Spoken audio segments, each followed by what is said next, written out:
Hey, good day, everyone. And I would like to discuss to you regarding the exploring the diseases. Okay, so now in the concept of plant diseases, plants defined as an only higher organism that convert the energy of the sunlight. So ang nakakagawa lang to convert energy from the sunlight is the plants through the process of the photosynthesis up to the glycolysis process. Okay?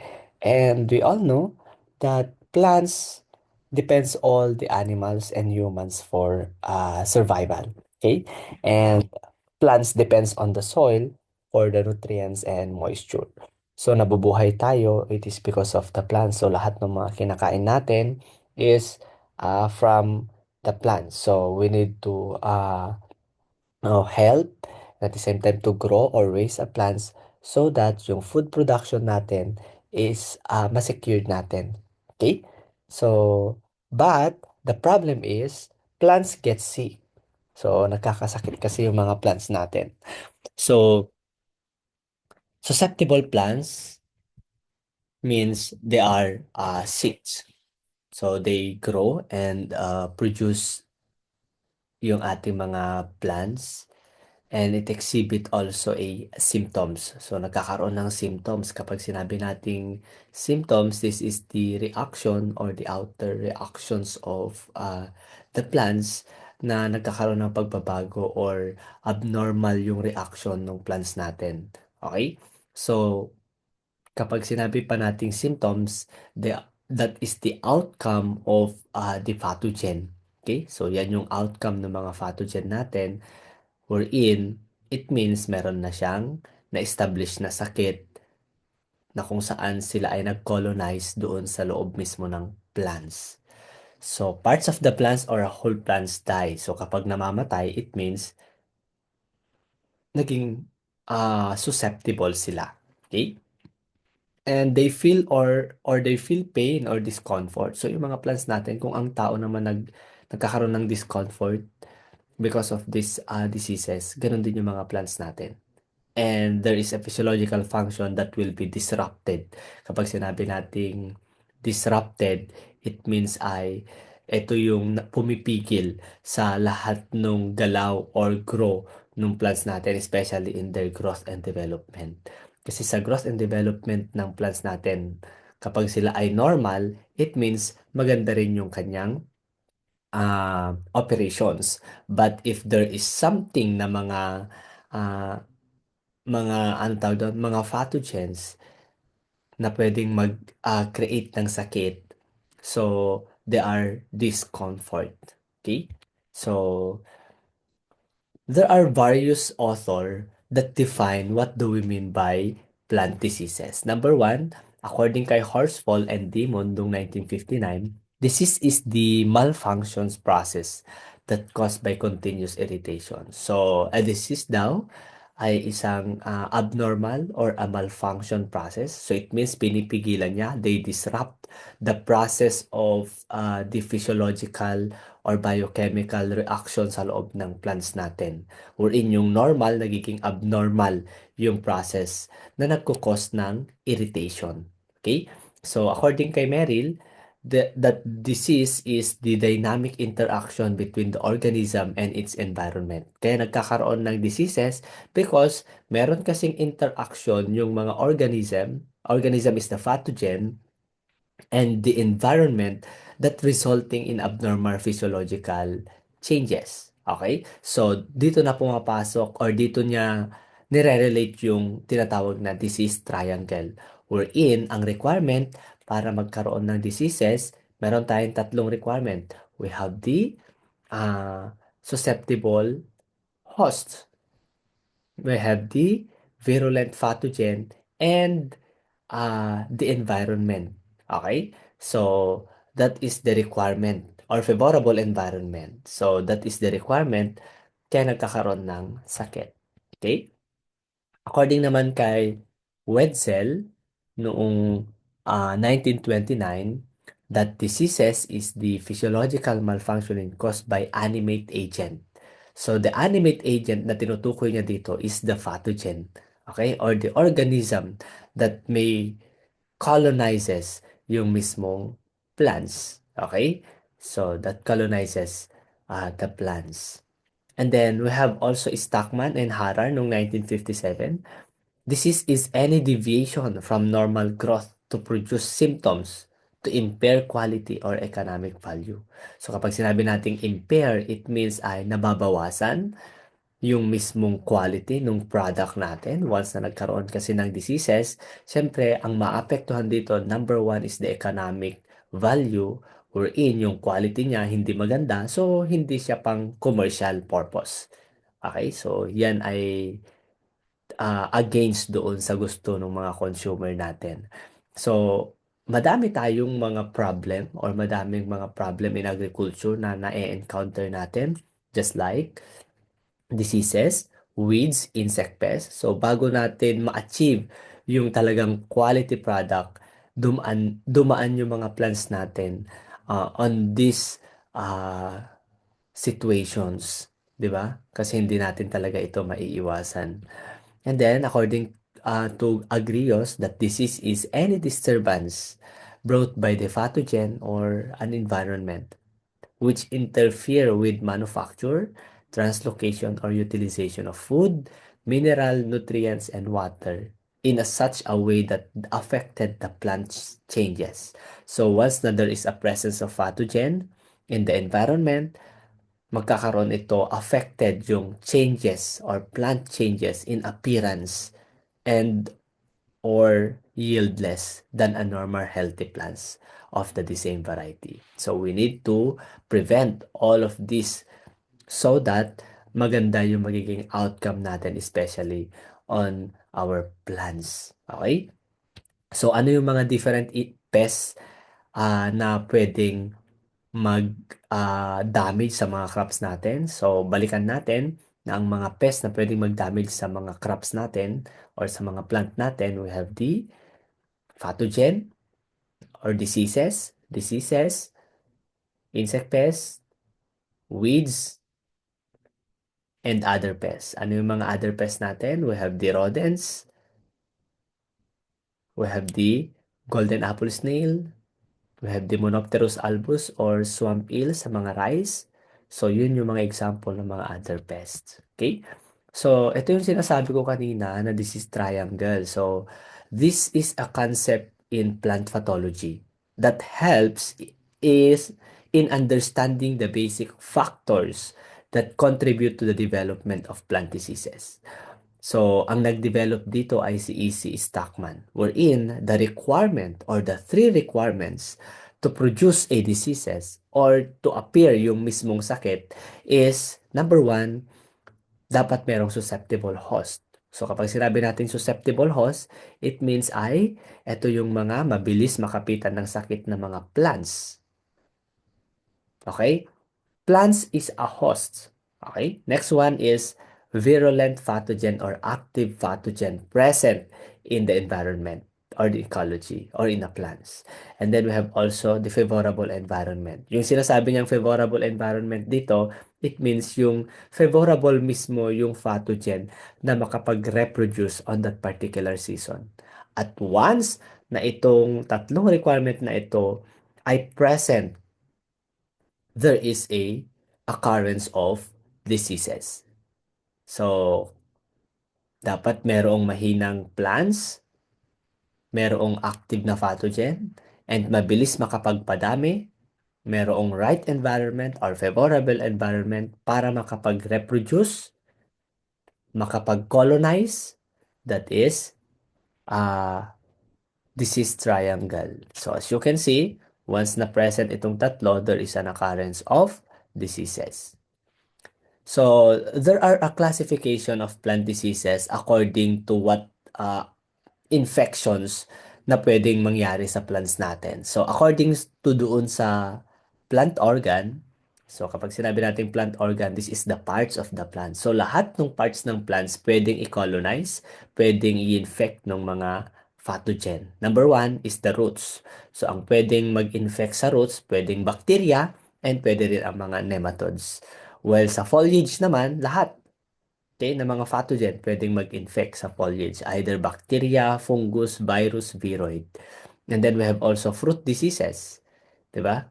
So this is economic importance wherein ang mga fruit na binibenta natin is for commercial purpose wherein pwede ring maapektuhan. And then the stem. So yung stem ng plants natin and other parts ng plants. Okay? According naman sa symptoms, kapag sinabi nating symptoms, so ano yung mga symptoms or sakit na nandoon sa leaves? Ano yung mga sakit na pwede sa stem? At ano yung mga sakit na pwede sa mga fruits? Example sana, leaf spot. So that is a part that is the organ of the plants wherein merong symptoms na ang tawag mo ay spot. Okay? Meron din tayong leaf rust. Okay? Fruit smut, leaf anthracnose, mosaic, wheels. And then kapag sa mga fruits naman, meron tayong mga fruit rots. So it means ito ay mga example ng mga symptoms na pwedeng makaapekto sa mga plants natin. Wherein photosynthetic sa leaves naman ang unang maapektuhan is the photosynthetic activity. Sa fruits naman is the value of that particular fruits, and then doon sa absorption ng nutrients or doon sa transportation ng nutrients in the xylem and phloem ng plants natin, pwedeng i-infect yon ng mga plants natin, wherein magkakaroon ng disruptions that causing death doon sa plants. Okay?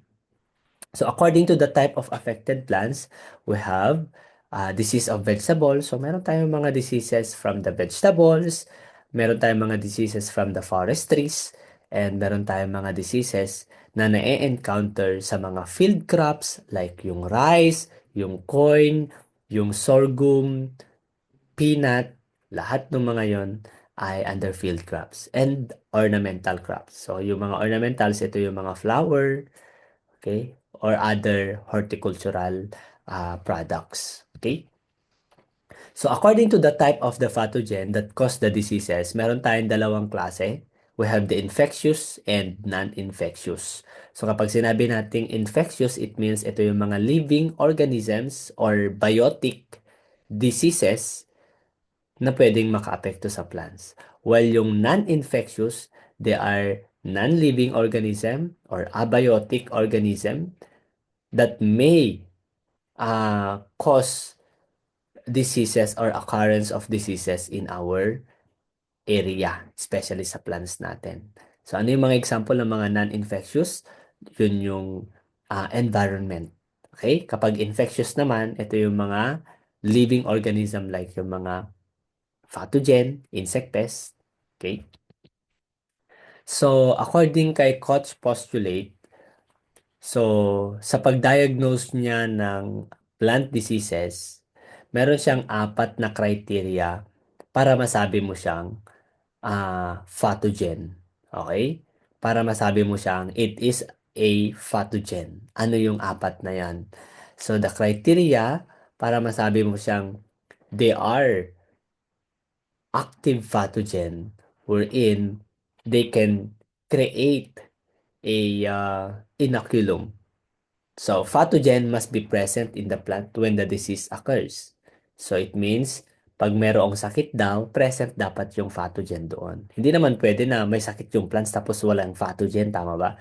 So, the pathogen must be present in the plants when the disease occurs. So, it means there is a suspected pathogen na present doon. When you diagnose, when you evaluate yung mismong plants natin, makikita mo doon na there is a pathogen. Okay? And then the pathogen must be isolated and grown in pure culture. So, the pathogen ay pwede siyang i-isolate and grown in pure culture, especially sa, ang tawag doon, especially sa mga fungus natin. Sa fungus natin, pwede nating i-culture through potato dextrose agar or the PDA. Okay, so nakakapagpadami tayo, nakakapag-culture tayo ng fungus through this potato dextrose agar. Yung potato dextrose agar, ito ay parang gelatin na kung saan nire-reproduce doon yung mismong fungi. Okay? And then, The pure culture must be reproduced the diseases. So, yung pure culture can be reproduce a diseases. Okay? Kapag sinabi nating reproduce, pwede siyang mahati-hati wherein makakapag-reproduce siya ng another colony. Okay? When inoculated into a healthy plants. So, kapag nilabas natin sa laboratory at tinest natin sa plants at nagkaroon ng sakit yung plants, nakapag-reproduce doon, nakasurvive doon, it means that is a pathogen. Okay? So, yung pathogen natin nagre-reproduce na kahit isang entity lang yan, kayang-kaya niyang mag-colonize. Okay? So, the pathogen must be re-isolated. So, nagkakaroon ng re-isolation from the inoculated plants and identified as the same as original pathogen. So, kung ano yung nakolek mo, at the same pa rin doon sa nag infect doon sa plants, during re-isolations, that is pathogen. Okay? So, meron tayong dalawang klase ng plant diagnosis.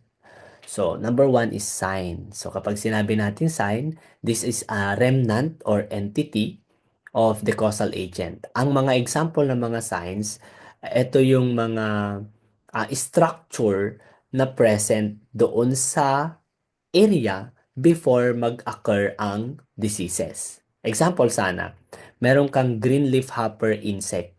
Yung green leafhopper, alam natin na siya ay pwedeng pasa ng sakit na virus na tungro. So kapag nakita mo na may green leafhopper doon, ang tawag doon is signs. So green leafhopper is considered as a signs. Pero kapag nag-occur yung mismong tungro virus sa rice, it means they are so-called symptoms. Kasi kapag sinabi nating symptoms, that is the outcome of the virus. So, kapag sinabi kasi nating signs, observable. Another example, para mas maintindihan natin, like yung fungal mycelia. Okay? The fungal mycelia, conidia, oospores, teliospores, ascospores, zoospores, fruiting bodies. Okay? Example pa sana yung bacterial ooze. So, yung bacterial ooze, once na kinat mo yung mayroong sakit or something na mayroong imbalances ng development, nakamatis, tapos nilagay mo doon sa may tubig, and then sinawsaw mo, at may nakikita kang parang bumababang snow or parang cloudy structure na bumababa. So, that is so-called bacterial ooze. Okay? So, whatever ng mga insect pests, ng mga structure na napapansin natin, like yung mga spores ng fungi, bacterial ooze, insect pest, lahat ng mga yon is so-called signs. Okay? So, kasi ang mga insect, they are considered as a vector wherein pwede sila makapagpasa ng pathogen or ng diseases sa other plant. Okay? So, yun. Kung direct yung mismong pag-inoculate or pag-damage ng mismong plants, ang tawag doon is a primary symptoms. Okay? So, kapag sinabi naman nating indirect, it means that is a secondary symptoms wherein gagamit muna siya ng insect or ng vector para maka-thrive siya doon sa target na hosts. So it means, once na merong vector, secondary symptoms na ang tawag doon or indirect symptoms.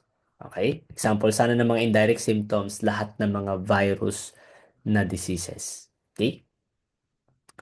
And then, symptoms, kasi ang mga fungi natin, ulitin ko, ang mga fungi kasi natin, hindi required na merong vector.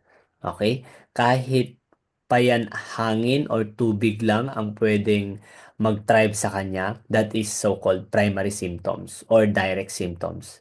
Yung agad-agad meron ng mga spots, yan, shot holes, so that is a sign.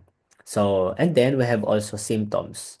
So, symptoms is the expression of the host of pathologic conditions. So, this is the outward expression of infected plants. So, it means, pag napapansin mo na or nagkakaroon na ng histological symptoms doon sa plants natin, or histological occurrence. So it means that is symptoms. So nakikita mo na yung sakit, morphologically nakikita mong merong something na diseases, ang tawag doon symptoms. Pero kapag remnant or entity lang, sign. Okay, sign. O, example pa sana, nagtanim ka ng mais or dikit na mais. Ngayon, doon sa pagtatanim mo ng dikit na mais, may nakita kang taong aali-aligid doon sa mais. Example, sana si kumare mo or si kumpare mo. Tapos, biglang nawala yung mais doon sa field. Okay? Saan doon ang sign? So, kung nakita mong aali-aligid yung tao, tapos may biglang nawala, yan. Kapag aali-aligid siya, ang tawag doon, sign. Pero biglang may nawala, symptoms na yon na kung saan ninakaw. So, that is the very easiest way on how you understand the difference between symptoms and the sign. Okay?